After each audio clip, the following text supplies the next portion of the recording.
Hello, आज की class में आपका स्वागत है। आज हम स्टडी करेंगे एक स्पेशल टॉपिक जो है आरएच इनकम्पैटिबिलिटी के बारे में। बहुत बार ये क्वेश्चन एग्जाम में आया हुआ है और जनरली भी एक कपल के लिए जो जस्ट न्यूली मैरिड हैं उनके लिए भी एक बहुत इंपॉर्टेंट टॉपिक है कि आरएच इनकम्पैटिबिलिटी क्या होती है। ये लेक्चर आप हिंदी में देखेंगे। यदि आप इंग्लिश में स्टडी करना चाहते हैं तो आई बटन पे क्लिक कर सकते हैं। वहां से आपको इंग्लिश लेक्चर का लिंक मिल जाएगा या आप डायरेक्ट चैनल को विजिट करके भी सर्च कर सकते हैं आरएच इनकम्पैटिबिलिटी इन इंग्लिश। चलिए शुरू करते हैं। आरएच इनकम्पैटिबिलिटी को हिंदी में कहते हैं आरएच असंगतता। यह समस्या उस समय उत्पन्न होती है जब हस्बैंड और वाइफ या माता और पिता दोनों के ब्लड ग्रुप अलग-अलग होते हैं। स्पेशली मदर आरएच नेगेटिव हो और पिता आरएच पॉजिटिव हो तो इसको हम आरएच इनकम्पैटिबिलिटी कहते हैं।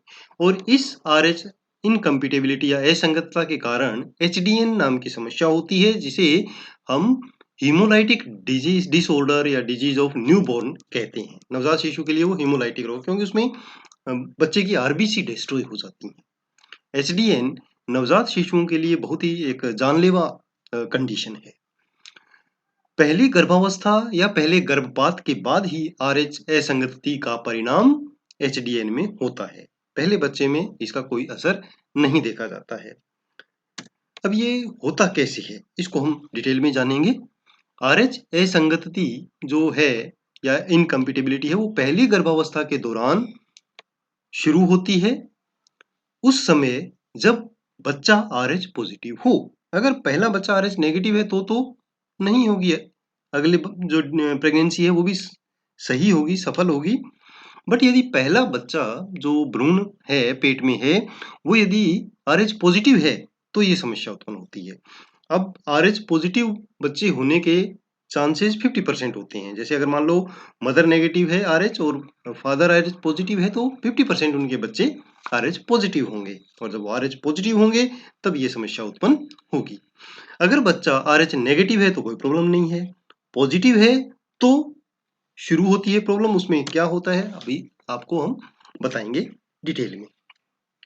अब जब प्रेगनेंसी चल रही है तो ड्यूरिंग प्रेगनेंसी नॉर्मली कोई समस्या नहीं होती है, बट डिलीवरी के दौरान या एबॉर्शन के दौरान कुछ ब्लड जो आरएच पॉजिटिव ब्लड सेल्स हैं वो मदर के सर्कुलेटरी सिस्टम में प्रवेश कर जाती हैं, और जो मदर के ब्लड के संपर्क में आती हैं तो मदर का जो प्रतिरक्षा प्रणाली है, इम्यून सिस्टम है, वो एक्टिवेट हो जाता है। और इन एंटीजेंस जो आरबीसी के ऊपर हैं, जो आरएच पॉजिटिव ब्लड गया है बच्चे का, उसके अगेंस्ट रिएक्शन करते हैं और एंटीबॉडीज बना लेते हैं।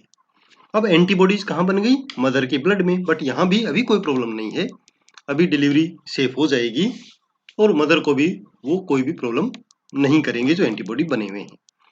तो अब समस्या कहाँ आएगी? समस्या आएगी नेक्स्ट डिलीवरी में, और वो भी तब जब नेक्स्ट जो बच्चा है पेट में वो भी पॉजिटिव हो।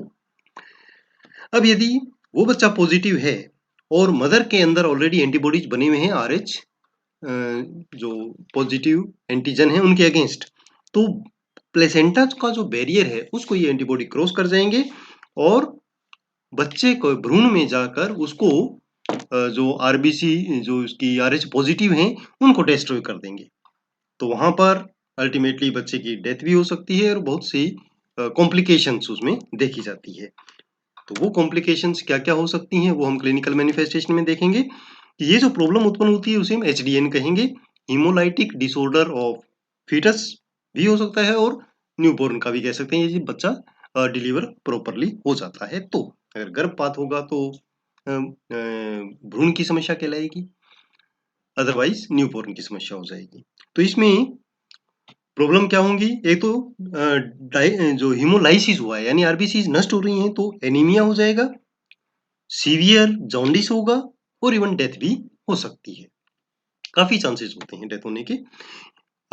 अगर डेथ नहीं हो भ्रूण की, गर्भपात ना हो, बच्चा जीवित रहने में सक्षम हो तो डिलीवरी के बाद वो बच्चा सीवियर एनीमिया और पीलिया से ग्रस्त होगा, तो उसे स्पेशल ट्रीटमेंट की जरूरत पड़ेगी।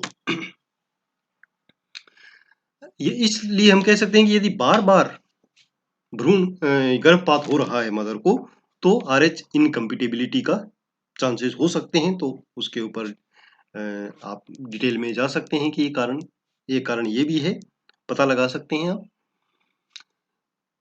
और ये भी क्लियर होना चाहिए हमारे दिमाग में कि पहला बच्चा सही होगा, बट वहाँ भी एक क्वेश्चन मार्क है। हो सकता है उस मदर के पहले कभी गर्भपात हो गया हो, ठीक है? तो उस कंडीशन में जो अब पहला बच्चा जिसे हम मान रहे हैं कि पहला बच्चा होने वाला है, तो वो भी सेकंड बच्चे के रूप में काम करेगा, क्योंकि पहला जो गर्भपात हुआ था वो पॉजिटिव था, जो गर्भ में भ्रूण था, और उसके कारण मदर में एंटीबॉडीज बन गई हूँ। तो अब जो बच्चा है उसको रिस्क है। तो इसलिए जब भी RH कंपिटेबल इनकम्पिटेबिलिटी हो हस्बैंड वाइफ में, और वो डिलीवरी के लिए जाते हैं, प्रेगनेंसी प्लान करते हैं, तो उन्हें प्रिवेंटिव मेजर्स अपनाने चाहिए। तो अब ये प्रिवेंटिव मेजर्स क्या है वो हम अभी स्टडी करेंगे प्रिवेंशन पार्ट में। RH नेगेटिव यदि मदर है तो उसे RH एंटीबॉडी बनने से उसके शरीर में रोकने के लिए एक इंजेक्शन दिया जाता है, जिसे RH एंटी डी इंजेक्शन या RH एंटीबॉडी इम्यूनोग्लोबुलिन्स कहते हैं। तो ये इंजेक्शन की 2 खुराक 8वें सप्ताह के आसपास, और दूसरा डिलीवरी के 72 घंटे के बाद ये 2 इंजेक्शन उसको दे देंगे, तो मदर में एंटीबॉडी नहीं बनेंगे, तो दूसरी डिलीवरी भी अपनी सेफ हो जाएगी। इसे सामान्य भाषा में एंटी-डी इंजेक्शन भी बोलते हैं। तो आप अब जान गए होंगे कि मदर को एंटी-डी इंजेक्शन क्यों दिया जाता है। RH इनकम्पैटिबिलिटी को सेफ करने के लिए।